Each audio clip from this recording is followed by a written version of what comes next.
Hello, everyone. Welcome to the NFL Week 9 edition of the Bacon Bets podcast. The road to 272 bets marches on. And happy Halloween, by the way.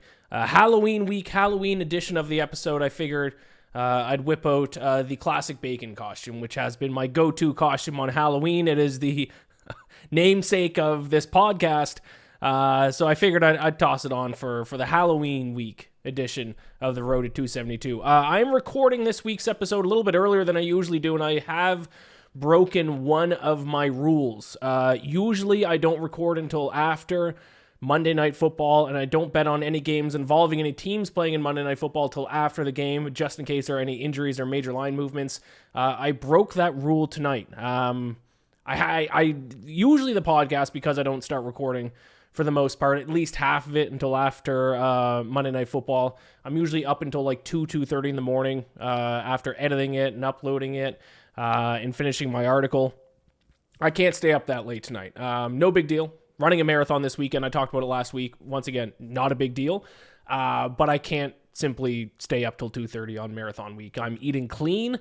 I'm resting a lot. I'm going to bed early. I'm waking up early. I'm getting my body ready to run the New York Marathon. So I'm breaking my rule this week, just for this week only. Luckily, only one game next week involves a team playing on Monday Night Football. The Steelers are entering a bye, so I did already place my bet for the Giants game, and I am recording this like halfway through the third quarter. So it's the second half of the game. And speaking of which, I wanted to avoid needing the Giants to win. They're my upset pick this week to have a profitable week. I said that on last week's episode. Unfortunately, I did not avoid that. 8-7 with my picks heading into tonight, which means if the Giants win, I go 9-7 for plus 2.65 units. If I lose, I go 8-8 for minus 0.75 units. And the Steelers just had a punt return touchdown, so it is not looking good. The Giants then went 3-out, so that'll probably be a loss. So unless something changes, I'll be 8-8 for minus 0.75 units on the season, or on the week, which brings my season record to, quick math here, it'll be 64, 58, and 1 for plus 2.11 units. I will still be in the positive for the season, so it certainly could be worse. But I gotta say, just what I feel like I handicapped this week's games extremely well. To walk away without a profit is a heartbreaker. I mean, that is the beauty of the road to 272 bets. Sometimes, I mean, there are weeks where I probably, got some luck and walked away with a profit when I shouldn't have. And there are certainly weeks like this week where I feel like I handicapped things well and still walked away with a loss. Because here's a list of some of the bets or how I lost for my bets this week. Thursday Night Football, I had the under 43. To be fair, it would have been a push. But I mean, even if I pushed that game, I would have walked away with a profit at 8-7-1, given the Giants are probably going to lose this game. Total was, I had the under 43, it was at 43, and then the Vikings took a safety on their final drive of the game on a play that was clearly a face mask. So if the face mask is called, or Sam Darnold just doesn't allow himself to be taken down in the end zone, I pushed that bet. So loss on a safety on the final drive, that's Hall of Fame bad beat. Texans were driving down the field. I had them -6. They score a field goal there on their last drive as they were driving. I get a push there. They score a touchdown against the Colts. I win that bet. They fumble in the red zone on their last drive. Bad beat. Packers player. Packers are up 10 late in the game covering. Jaguars score 10 straight points.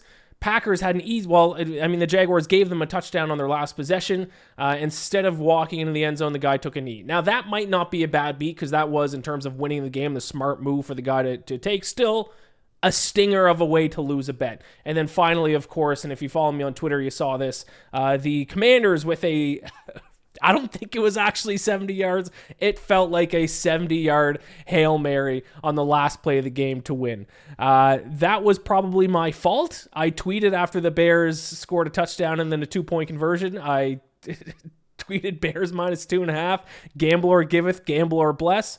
And then, of course, I lose on the Hail Mary. So, to be fair, the Bears probably didn't deserve to win and cover in that game. But they were. They were with 24 seconds left. And then that Hail Mary happened. So, Lost an under on a safety, lost a Texans cover on a fumble on their last drive, lost to Packers because the player didn't walk in the end zone, and then I lost on a 70-yard Hail Mary. If one of those even result in a push, I walk away with a profitable week. Instead,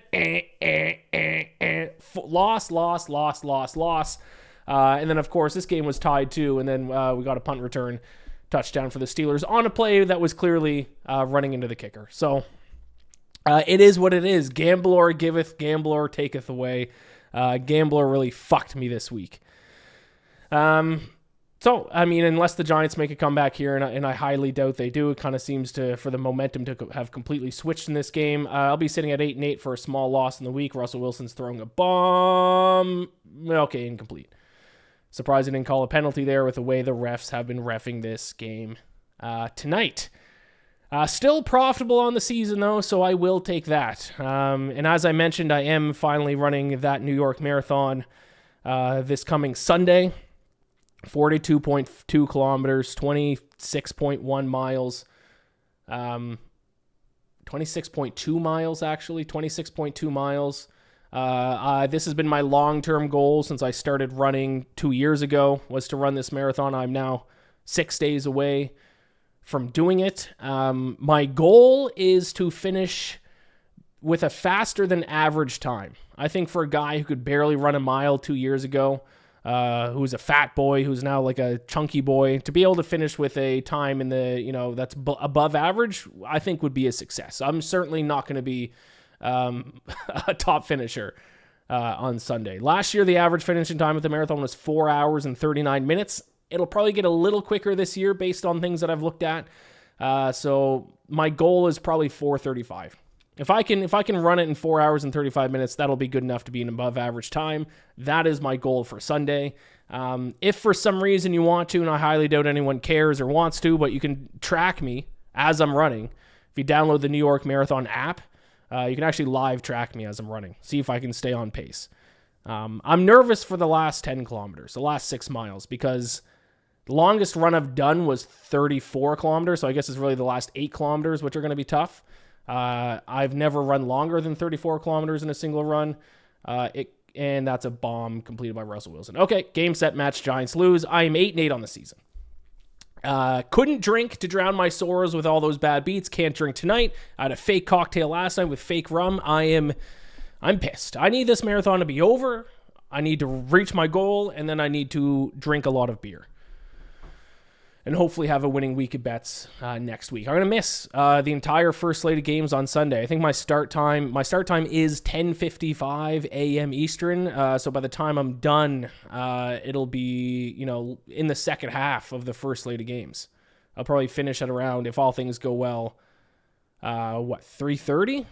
By the time I get out of there and kind of realize what's going on and kind of get home, it'll be, 4:30, 5 o'clock. I'm going to miss the entire first slate of games this week. So there you have it. I'm going to try to live tweet during it. See if I can. I might not be able to, though. I might be on my deathbed during that run. We'll see. What else do I need to go over? My best bets last week went 2-3. Not great. Hit the Eagles, lost Packers, lost Texans because of the fumble, lost Titans. The Titans last week, their defense completely shut down the Lions for the most part. I mean, if you just look at the yards per play numbers, the Titans outplayed them. But then the Titans offense and special teams just hands their opponents points. Lions scored 52 points in 47 plays this week. That's 1.106 points per snap of the football. I have never seen that in my history of betting on the NFL. Unbelievable stuff. So my Titans bet obviously lost. Panthers, Broncos, if you listen to this podcast and tailed that bet on Tuesday morning, you would have won when it was at 43.5. The total went down to, I think, 40.5 once after Bryce Young got announced as the starter, so that would have been a tough loss if you bet the under as well. Thankfully, I had the good number of 43.5 from early in the week. But that's pretty much it. Let's get into it. I got all 15 bets locked in for this week. The Steelers and 49ers are on bye, so that leaves 15 games. It is time to get into it. It is the NFL Week 9 edition of the Bacon Bets podcast. The road to 272 bets marches on. I'm not a state. I'm a monster. No, Lisa. The only monster here is the gambling monster that has enslaved your mother. I call him Gamblor, and it's time to snatch your mother from his neon claws. All right, we got Thursday night football. We got the Texans against the Jets on Halloween night. Right here in New York, I guess technically New Jersey. I'm considering going to the game. Tickets are pretty cheap because Jets fans have rightfully given up on their team. I think I might go in my bacon costume. I can get a pretty cheap ticket. I mean, like very good seats for like $100. I might show up in my bacon costume and just have a good time on Halloween because I can't drink. Can't drink on Halloween. My favorite holiday. Can't do anything fun, so I may as well just go to the game. We'll see. Not for sure, but if I go, I'm definitely going to wear my bacon costume. It's Halloween. I assume a ton of people going to that game will be in costume. They better be. Now, you might be looking at the odds for this game and seeing that the Jets are favored and be confused by that, especially considering the Jets have completely imploded this season, and the Texans are, 6-2 now? The Texans actually opened up as a 1-point favorite. The odds have completely swung, and they continue to actually go in the Jets' favor. In fact, the best odds I found when I started handicapping my games for tonight was Jets -105 at Caesars. I bet that. That is the bet I got it at. Since I handicapped that game, which is probably two and a half hours ago, it's now -125 at Caesars. So that -105 price isn't even available at Caesars. I'll take a look to see if it's available anywhere. The best price you can get on the Jets right now, no, there's no -105s available on the board. I apologize. -125 at Caesars, -118 at FanDuel, -120 at BetMGM. There is, I guess, some big bets coming in on the Jets, which is moving the line, and I agree with them because I don't think the Jets are actually as bad as the record indicates. They have run into some, I guess you could call it either bad luck or some non-clutch genes, because every coin flip game that they've been in this season has gone against them. They missed a game-winning field goal against the Broncos. Aaron Rodgers threw late interceptions on game-winning drives a couple of times. They really should have beat the Patriots this past week. They outplayed them from start to finish. And that kind of reflects in some of their metrics. For example, 13th in the NFL in net yards per play. That's even better than the Kansas City Chiefs, yet they are 2-6 on the season. So I think the Jets are better than the market kind of evaluates them as, and I don't think the Texans are actually as good as the market evaluates them as. The Texans are actually kind of getting saved by their defense. Their offense has actually not really been good this season at all. For example, 20th in the NFL in EPA per play, 25th in offensive success rate. CJ Stroud's still good, but he has kind of regressed a little bit from his year last year when he was an MVP candidate in the second half of the season. So I think this is actually, now I've bet on the Jets a decent amount this season and it hasn't worked for me. I think now is a great time to bet on the Jets. I think this is one of those wins that they win that people don't expect. At home, elite defense. Texans are a little bit overvalued. Texans are playing a little bit above their head. I think this is a bounce back spot for the Jets. It's a come down to earth a little bit moment for the Houston Texans, and the Steelers are now up by 2 touchdowns. So that bet is dead. Damn. Really needed the Giants to cover the spread. Or no, I needed them to win tonight. Not going to happen. They're not going to score 2 touchdowns in the last 13 minutes. I will take the Jets on Thursday Night Football -105. Heading to Sunday's games, I'm going to once again bet on the Denver Broncos. I will take the Broncos +9.5, -110 against the Baltimore Ravens. This defense is too dominant to be this big of an underdog. They lead the NFL in both opponent EPA per play and opponent yards per play. They give up just 4.4 yards per snap. And then there's the Ravens defense, which has a ton of problems. I talked about this Ravens team last week. I wish the Browns were my underdog upset pick last week because I even said the Ravens are going to have a game where their offense doesn't have an A-plus performance and they're going to lose because of their defense. And that's exactly what happened against the Cleveland Browns. Their defense is their secondary, I should say specifically, is a bottom 5 unit in the NFL. They give up 7.6 yards per pass attempt. They rank 28th in opponent dropback EPA. Their only hope of covering big spreads is for their offense to put up 40-plus points like they did against the Buccaneers a few weeks ago. If they don't put up 40-plus points, forget covering a 9.5-point spread. They might not win the game because their defense, especially their secondary, is just that bad. So if you're betting on Ravens minus 9.5 this week, you're betting on them putting up 40 points against arguably the best defense in the league in Denver. I don't think that's going to happen. I think the Broncos are going to be able to keep this a little bit of a low-scoring game, and I think Bo Nix is going to be able to do enough against the Ravens secondary to keep this game close. So I will take the Broncos plus 9.5. Once again, my favorite team to bet on this season. I'll take them with the points against the Baltimore Ravens. Raiders against Bengals. I'm going to lay the points with the Bengals here in this one, a team that I usually, this is kind of a game between a team I bet on a lot and a team I don't bet on, but I'm actually doing the opposite. I am going to take the Bengals minus 7.5 in this spot.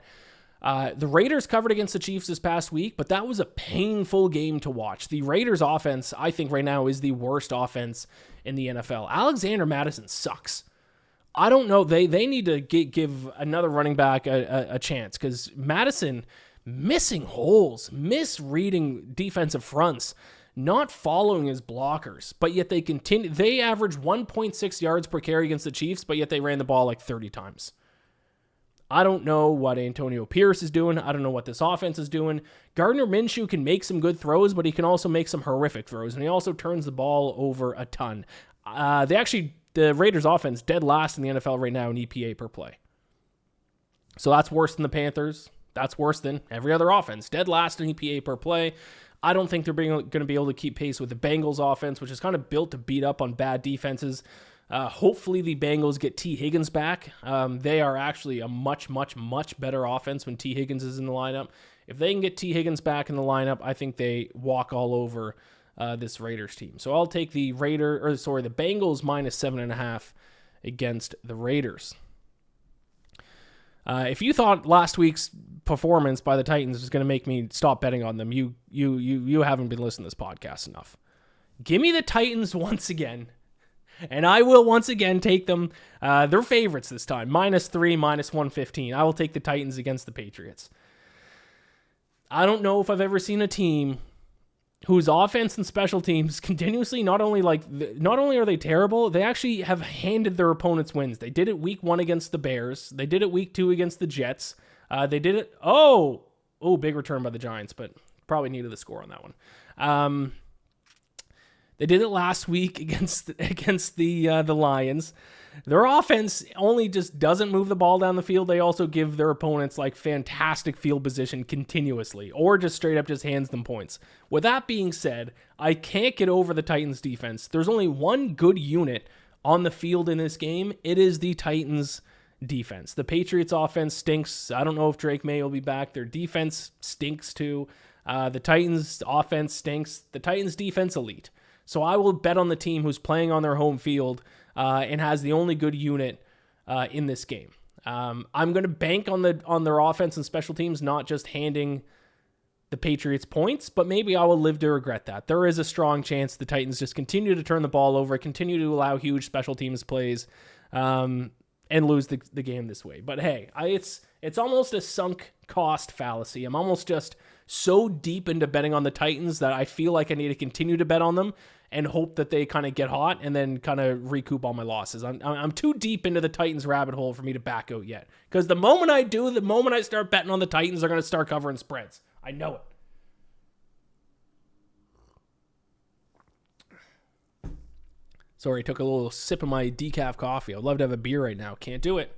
6 days. There's a bar down the street from me that does beer towers.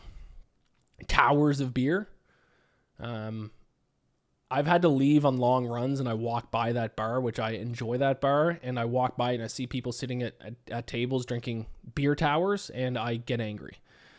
So that is where I'm going Sunday after the marathon. I'm going to go to my local watering hole and I'm getting a beer tower and I can't wait. Moving on, Saints-Panthers.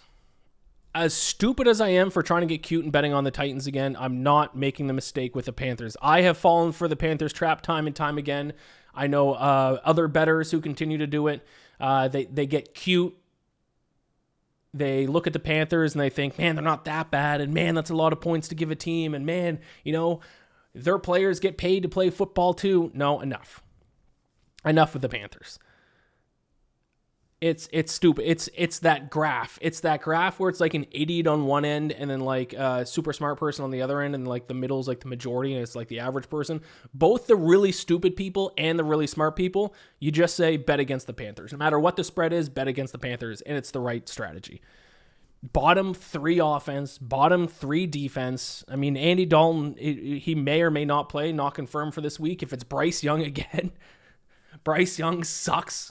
Might be the worst quarterback in the NFL in the past decade. And the Panthers have an average scoring margin of minus 18.4. That is the worst average scoring margin in the NFL this season by over a touchdown. Not just a few points. Worst average scoring margin by over a touchdown. Truly unbelievable stuff. Derek Carr looks to be back for the Saints, not confirmed, but the reports are saying it's leaning towards Derek Carr being back in the lineup for the Saints. That's going to be huge. They're obviously a much different, much better unit with Derek Carr at quarterback. Listen, if Spencer Rattler was a quarterback and the spread was 7, then I'd probably back the Panthers, but I've read enough reports to believe that Derek Carr will be back. I will take the Saints minus 7 against the Panthers. Cowboys, Falcons. I hate to do this. It really pains me to do this, but I have to do it. Money line upset of the week. I will take the Dallas Cowboys to upset my Atlanta Falcons. It pains me to do it, but I've seen enough from the Falcons. And basically what I said last week about the Falcons, even though I took them to cover the spread, it kind of holds true, and this past week kind of confirmed my suspicions. They need to score 30-plus points a game to win, which they are able to do this past week, thankfully. Was it 30 points? I don't want to say it. Was it 30 or was it like 29? 31 points. That's the magic number. 30 points is the magic number for the Falcons. If they can score 30 points, they should be able to win the game. The Giants scored a touchdown. They are now within a touchdown. They're not completely dead yet. Okay. We'll see. We'll see. Let's get back in it, boys. I'm still alive. But if they don't score 30 points, they lose. And there's still a chance if they score 30 points, they still lose. Their defense is not good. Their defense has no pass rush. Their defense is 23rd in opponent EPA per play, 26th in opponent success rate. And what might be the most concerning and actually the most frustrating thing when you watch this Falcons team is their third down defense. 30th in the NFL in opponent third down defense. They can't get off the field. Teams convert 49.04% of third downs against them. You can't allow your opponents to convert third downs half the time. Last week is like 63% against the Buccaneers. You can't do it. They're going to move the ball down the field. They're going to get in field goal range at least. I don't like their defensive scheme. Like I said, their lack of pass rush is, it's non-existent. Their secondary has some question marks. AJ Terrell, who's my guy, I got an AJ Terrell jersey. He has not had a good season. He hasn't. Mike Hughes has been the better corner. And then there's the Cowboys who, yes, if you actually look at this game from an analytics and a metric standpoint, you should actually bet the Falcons, and that's usually how I handicap games. I can't get over the Cowboys. I can't believe they're just this much worse than last season. Oh, the Giants went for 2 and didn't get it. That's not great. So now it's an 8-point game. Now they got to score a touchdown and a 2 just to tie. Good strategy. That sucks. That didn't work out, though. I can't believe this team that went 12-5 last year, brought back basically an identical roster, is this bad, because the Cowboys' record isn't just fluky. They're terrible offensively and defensively. So if you want to actually just bet with your brain and bet the numbers, the Falcons are actually the pick. My concern is the Falcons' defense. My other concern is this is the type of game, and I have the same feeling about this game actually that I had the Seahawks game 2 weeks ago. This is the game. This is the type of game the Falcons lose. I don't trust their defense. I just don't. I think Dak Prescott's going to have his best start of the season. If AJ Terrell's one-on-one with CeeDee Lamb, at this point, based on how Terrell has played, CeeDee Lamb's going to win that battle. I hate to do it, but I got to do it. I'm taking the Cowboys plus 126, my upset pick of the week. AFC East battle, we got the Dolphins and the Bills, and I'm going to bet the Miami Dolphins plus 6.5, minus 105. The Dolphins Yes, they lost to the Cardinals, but they looked much, much, much better offensively with Tua back at quarterback. It was actually surprisingly their defense that let them down against the Cardinals. But their defense still, they still rank inside the top half of the NFL in virtually every single metric, in the top 10 in a few metrics as well. So the Dolphins, I still have faith in them when they're healthy. This is a team that was my preseason Super Bowl prediction. I do think the Dolphins at some point this season, it may be too little too late, but at some point this season, they're going to string together a few wins in a row. Maybe it's not this game, but we don't need them to win. We just need them to cover 6.5. I would love this bet if we could get it to 7. Okay, so if this goes to 7 later in the week, hammer it. But 6.5, I'll take. The Bills, very, very, very good. I'm glad I bet on them against the Seahawks. I don't know if I can't lay 6.5 points in a divisional game with the Dolphins having Tua back in their lineup. I just can't. The Dolphins just have too many offensive weapons. Much like the Cowboys, I can't really get last year's version of this team out of my head. That's all I really have to say, because the metrics say the Bills are the better team. But 6.5 points better, I just can't quite get there. I'll take the Dolphins plus 6.5 minus 105. Chargers and Browns. This is a total bet for me, and I'm going to go over. Now, I wish I was able to bet this line on Sunday night because the opening line was 40.5, and I love this. Is probably my favorite bet on the board. It's gone up 2 points. It's now 42.5, but I will still take the over there. So over 42.5. Minus 106 is going to be my bet for this one. What's going on with this Giants 2-point conversion? They line up their whole offensive line out on the side, but then they just didn't move. I don't have the sound on. I don't know what happened. There was some kind of miscommunication there. Not good. Doesn't matter. It didn't work. Over 42.5 Chargers, Browns. The Browns clearly much better quarterback with Jameis Winston, or much better team with Jameis Winston at quarterback than Deshaun Watson, far, far, far, far better. He makes throws downfield. The offense looks faster somehow. They gained 6.1 yards per play last week, the 10th best mark amongst all teams. I think they are going to be able to have a good offensive performance against a Chargers team who I think they're overperforming defensively. The Chargers they've been able to go on a run of playing the worst offenses in the NFL. The offenses that they've played so far this season include the Raiders, the Panthers, who are the 2 worst offenses in the NFL, the Steelers, who are fine but not great, and then Broncos, and then the Saints without Derek Carr.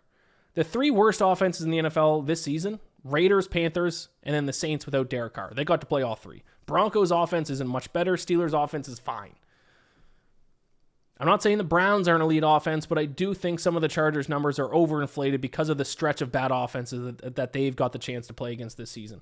I think we're going to see their defense regress a little bit, but in the same breath, I do like the Chargers offense. I think the Chargers offense is finding their stride a little bit recently, especially their passing game. Ladd McConkey had a big breakout game last week for them. So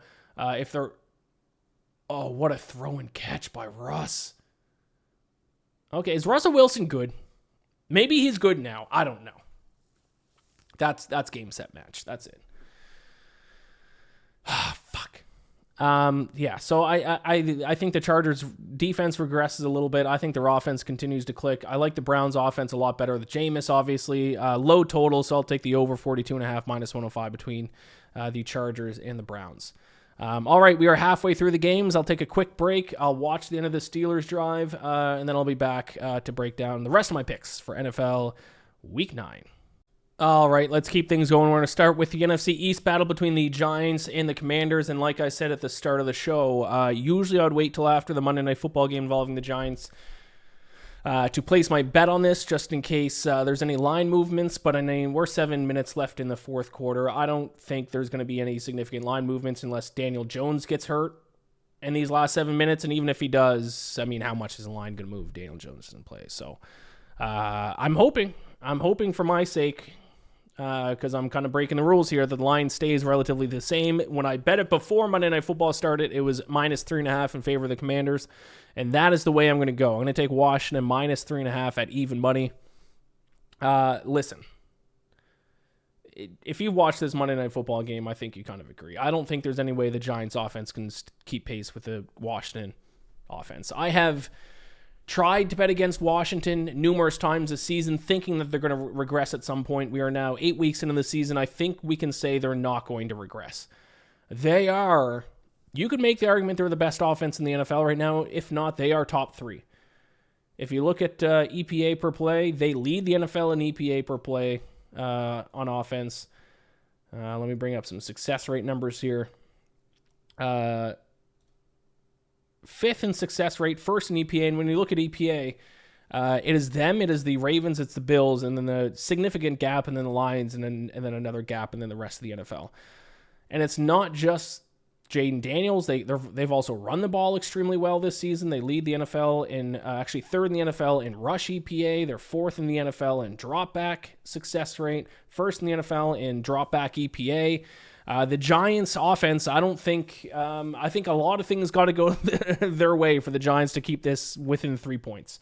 I'm shocked the spread is not bigger. Actually, when this line opens back up, unless the Giants get crazy here, I wouldn't be surprised if it's actually 4.5 based on the Giants' performance tonight. But I would still like it at 4.5. I would like this probably up to 5. That's how much I like this bet at -3.5. That's really all there is to it.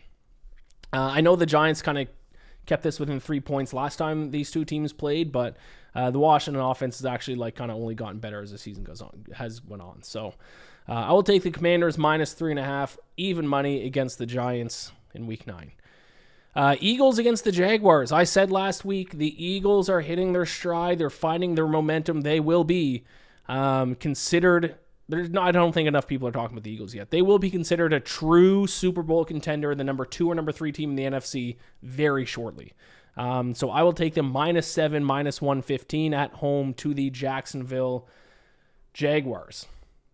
If you look over some stats here, they're now 6th in the league in EPA per play. And if you go back to week 6, they're actually 2nd in the NFL in opponent EPA per play. Their defense, which was a weak point early in the year, has gotten significantly better. Cooper DeJean is now playing nickelback. He's doing a great job. Quenyon Mitchell is having a fantastic rookie season at corner. They have fixed the issues that plagued them the first few weeks of the season, and now all of a sudden they are a very, very, very good defense. Now, they have kind of had the benefit of playing some bad offenses for sure. But, I mean, they just shut down the Bengals, who are one of the better defenses, or one of the better offenses in the NFL. So I think this is a huge, still, I think there's market value on the Eagles. I still don't think the market is adjusted to how good they should be. They should be, in my opinion, this should be an 8-point spread. It's a 7-point spread. They lead the NFL in net yards per play over their last 3 games at plus 2.1. The Jaguars can stay in this game for sure. But in order for the Jaguars to stay in this game, they need to have an A-plus offensive performance. If they don't have an A-plus offensive performance, the Eagles are going to run away with it. I will take Philadelphia -7, -115. The Bears and the Cardinals. Bears coming off the miracle in Maryland. And I will take the Bears once again this week. -104. So very slight underdog you can get them at. Against the Cardinals. I just think Kyler Murray has an extremely tough test in front of him here. The Bears secondary. Bears did not lose that game because of their defense. We'll say that. Caleb Williams and their offense had a terrible performance, but their defense shut down one of the best offenses in the NFL in the Commanders, and that is because they rank 2nd in the NFL in opponent dropback EPA, 6th in opponent dropback success rate. Their secondary is fantastic. And if you can shut down Kyler Murray through the air, you can beat the Arizona Cardinals, because the Cardinals defense is one of the worst in the NFL. 29th in opponent EPA per play, dead last in opponent success rate. I don't think the Bears offense can play this bad twice in a week against brutal defenses. I think the Bears have a bounce back performance here. I'll take the -104 against the Arizona Cardinals. Rams against Seahawks. We're rolling through the picks tonight, baby. Another total bet for me. I'm going to go over 48.5, -110 against the Rams and the Seahawks. The Rams, I probably would have bet them on Thursday night if I knew Puka Nacua was coming back. I thought Cooper Kupp might be coming back, and then like right before the game, they were like, Puka Nacua is playing tonight. I didn't even think that was a possibility, which makes me think that the reason why the Rams were only 3-point underdogs, someone in the betting market must have known that Puka Nacua was coming back, because he made all the difference in the world. Puka Nacua immediately came back and was like the best player on the field, which means the Rams offense, when they're healthy, is one of the better offenses in the NFL. They showed that last week on Thursday Night Football against an elite defense in the Vikings. With that being said, their defense still has a lot of issues, which is why I'm not taking the Rams to win this game. Defense is 25th in opponent EPA per play, 24th in opponent success rate, 26th in opponent yards per play, and they're not getting any better. The Seahawks defense, very similar, actually. Seahawks defense was very good at the start of the year when they had a few easy games to start the season. Since then, since week 5, the Seahawks are 27th in opponent EPA per play. So I think we have a game between two good offenses, two great offenses, two offenses with a lot of weapons at receiver, and two bad defenses. So with that being said, if you're going to give me a game between two good offenses, two bad defenses, and the total is still in the 40s, I will take the over every single time. Rams, Seahawks, over 48.5. Moving on to the NFC North. This one's tricky because we don't know. I mean, this is a very similar situation to last week with the Bears and Commanders. I took Bears minus 2.5, not knowing if Jaden Daniels is going to play. Obviously, wouldn't have laid 2.5 points on the Bears if I knew Jaden Daniels was going to play. Little bit of a similar situation here with the Lions and the Packers. Jordan Love is questionable, is day-to-day. Apparently, the groin injury is not serious, but he is still questionable for this weekend. It's hard to evaluate games when you don't know if a team's going to have their starter or their backup in. Regardless, I like the Lions either way. I got them at -3. I don't know if that line reflects, because I think the line even got bigger. I think the line got up to 4.5. So this might reflect actually Jordan Love playing regardless, but I will take Detroit -3. I've bet against Detroit plenty of times this season. The reason why I've done it is because their defense, I thought, was bad. So I thought when they play against teams with good offenses, the other team is going to be able to keep pace. The Lions' defense has become fantastic. Since week 5, the Detroit Lions lead the NFL in opponent EPA per play, and it's not even close. They're first in opponent EPA per play at -0.258. The next closest is -0.165, which I still don't really even know. Well, I know what those what those numbers mean, expected points added. But it always gets a little confusing when it's like point something something compared to point. But that's a significant margin. -0.258 to -0.165 is a significant difference for the best team to the second best team. The Lions are the best team since week 5 defensively. So now that you have a team, oh my God, Russell Wilson might have just fumbled the football. Giants might have just picked it up. If that fumble stands, the Giants get the ball back and they can tie the game with a touchdown and a 2-point conversion. That's huge. We're alive. Oh boy. Now you have the Lions team that has a fantastic passing game, a dominant run game, great special teams, great coaching, and now apparently an elite defense. I'm going to say this right now. Let me first check to see if this was actually... That's a fumble. Giants ball. Oh, baby. This would be... I'm sorry for I'm alternating between breaking down my pick and talking about this Giants-Steelers game. The amount of bad luck I've had this week in the NFL. Gambler taketh away, gambler giveth. Come on. I think I'm deserving of having the Giants coming back and winning this game. Still need a lot to go my way here, but come on. I think I deserve this win. The Lions are the best team in the NFL.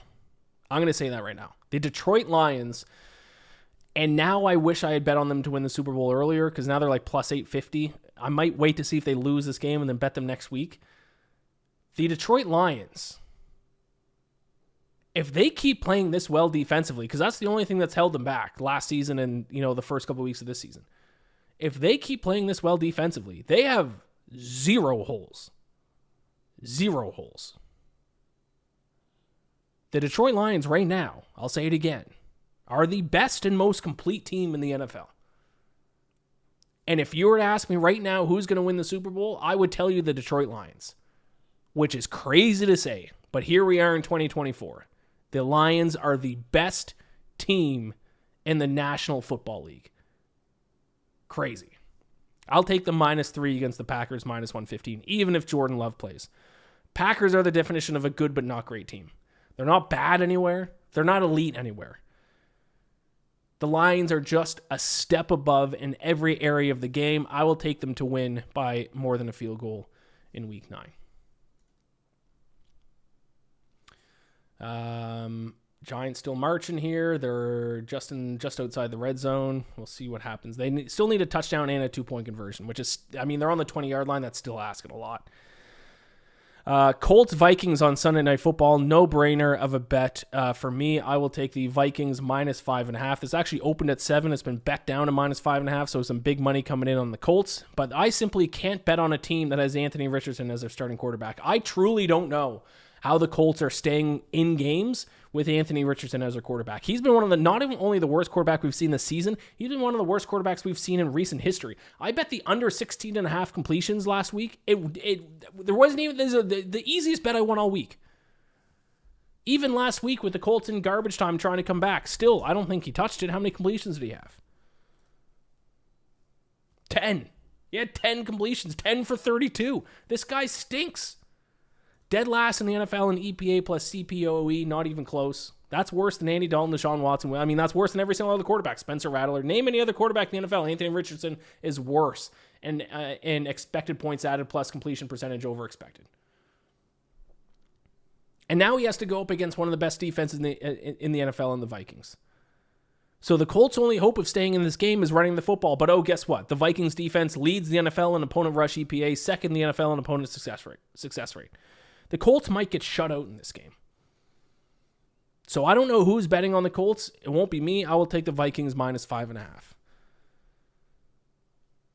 That takes me to Monday Night Football. We got to watch the Chiefs again, unfortunately. The Chiefs host the Buccaneers on Monday Night Football, and the Giants fumble the ball. That's game, set, match. Once again, that's the third time I've said game, set, match. This time it's game, set, match. I mean, they could still get the ball back one more time, but that's going to be it. I mean, that's the risk you take when you bet on bad football teams, is that even if given like prime opportunities, they're still going to like just find the way to shoot themselves in the foot. Daniel Jones fumbled. Like you get a fumble, you get a gift handed to you. You can score a touchdown and a 2-point conversion and tie the game, and you fumble the ball. Like that's what bad teams do. That's what the Raiders did against the Chiefs, even though they managed to cover. I mean, they were given the ball on the 10-yard line and they went 4-0. Yeah, it's a clear fumble. Sack fumble, TJ Watt. I tried to bet TJ Watt to get 2 sacks tonight. Couldn't find a line. Only line I could find was over 2.25, and I hammered it. Okay, Monday Night Football, Chiefs against the Buccaneers. I will obviously take the Buccaneers +9 against the Chiefs. Just like the reason I bet if I'm going to bet the Raiders as 10-point underdogs against the Chiefs, I'm going to bet the Buccaneers as 9-point underdogs against the Chiefs. They're 7-0, but they're 14th in the NFL in net yards per play. Patrick Mahomes is 13th in EPA plus CPOE composite. Their offense is not really that good. They don't win by a large margin a lot. Their defense still very good, but I have not yet seen enough from the Chiefs for me to lay double-digit points on them, or close to double-digit points. Meanwhile, the Buccaneers prove they can still move the ball. Yes, the Falcons' defense kind of sucks, but still, they were able to run the ball. Baker Mayfield was able to complete a ton of passes to K-Dot in the tight end. They're still able to run the ball. I don't see any reason why this should be a 9-point spread. I even consider taking the Buccaneers' money line, to be honest, because the Chiefs aren't playing good enough to be 7-0. They're going to lose a game as a significant favorite sometime soon. And it might be this week. I'm saying the same thing I said about the Browns last week. I should have just taken Browns' money line. Maybe I should be taking Bucks' money line. If they had Mike Evans or Chris Godwin, even just one of those guys, I'd be taking Buccaneers money line. I'll tell you that. But they don't. Jeez, Steelers just running the ball down the throats of the Giants tonight. So I'll take Buccaneers +9 on Monday Night Football. It's really that easy. I just don't think the Chiefs have been playing well enough in a single game all season for me to want to back or lay this many points on them. Baker Mayfield is a good quarterback. He can be feisty even with no top-end receivers. So there you go. Those are my bets for week 9. I'll just recap them, give you my best bets and my teaser, and then we'll get out of here. Starting with, we got the Jets minus 105 against the Texans on Thursday night. I like that up to, you'd have to bet the spread at some point. I like it up to minus 1.5. I think there are still minus 1.5s available. You got Broncos plus 9.5 against the Ravens, Bengals minus 7.5 against the Raiders, Titans minus 3 against the Patriots, Saints minus 7 against the Panthers, Cowboys to upset the Falcons plus 126. I got that at FanDuel, was the best money line price I could find. Dolphins plus 6.5 minus 105 against the Bills, over 42.5 minus 106 between the Chargers and Browns. Commanders minus 3.5 even money against the Giants. Eagles minus 7 minus 115 against the Jaguars. Bears minus 104 against the Cardinals. Rams, Seahawks over 48.5 minus 110. Lions minus 3 minus 115 against the Packers. Vikings minus 5.5 against the Colts. And then Buccaneers plus 9 against the Chiefs. So I've noticed I'm betting very few underdogs this week. Buccaneers, Cowboys, and Broncos. And then I guess technically the Bears, who are a very slight underdog. 4 underdogs. Oof. We'll see how that goes. My best bets this week are Bengals to cover against the Raiders. Cowboys, if we're talking best bets, I'll go spreads. So Cowboys plus 2.5 against the Falcons. I'll take the Bears money line against the Cardinals. I'll take the Vikings to cover against the Colts, and Bucks on Monday night against the Chiefs. So Bengals, Cowboys, Bears, Vikings, Bucks are my best bets for the week. In my teaser, which by the way, last week's teaser lost because the Jets lost. We're going to tease the Bengals down from 7.5 down to minus 1.5 against the Raiders. Great teaser spot. We're crossing the key numbers of both 7 and 3. And then we're going to take the Vikings down to a pick'em against the Colts. So Vikings pick'em against the Colts. Teaser, Bengals minus 1.5 against the Raiders. 6-point teaser for you. Bengals, Vikings, 6-point teaser. All right, thank you so much for watching. Be sure to subscribe to the Bacon Bets podcast on YouTube. If you're listening to this podcast, rate and review the podcast wherever you listen to it. The Steelers are about to close it out against the Giants here. If they get one more first down, it's going to be over, and it's 3rd and 5, so they're going to get the first down here.